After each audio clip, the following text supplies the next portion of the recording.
Goeiemiddag allemaal, ek wil groet allemaal in die wonderlijke naam van ons Koning Jesus.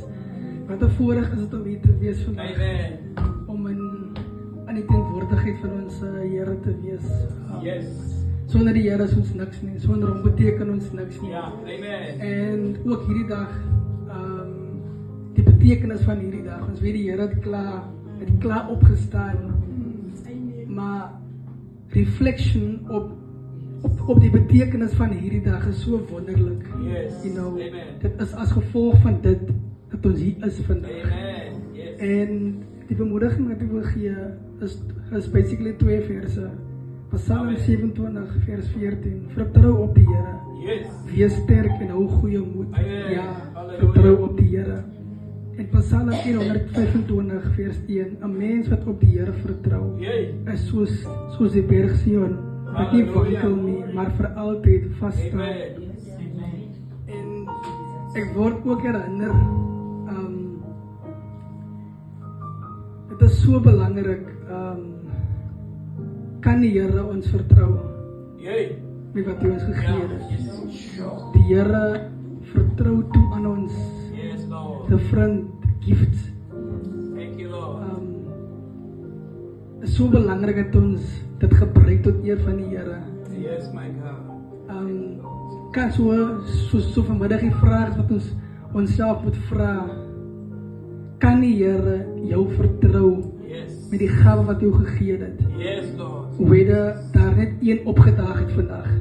Of hoe het daar 5 of 10 opgedaag het? Dit moet dieselfde wees.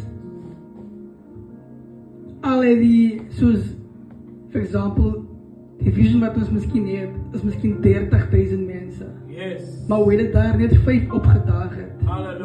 Your level of worship should not be determined by what there is.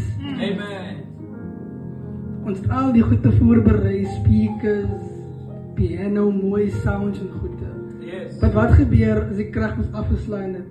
Load shedding. Sal ons toelaat dat dit die level wat ons so wou gegee het, determine. Ons moet nie. So, ongeag wat ons het tot ons beskikking of nie. Yes, it might still be small, but we make work of what there is. Ja, so bietjie vir bietjie, die Here sal self instuur. So, hou aan vertrou. Die Here wil hê ons moet hom vertrou met die gawe wat hy ons gegee het, met dit wat hy op ons plaas. So, hou moed en ja, alles daar nie baie nie. Al was die woord vandag net vir 1 persoon ook, wat het ons gehoor het, dan is dit die moeite werd. Wees geseënd deur dit. Die Here. Amen. Halleluja.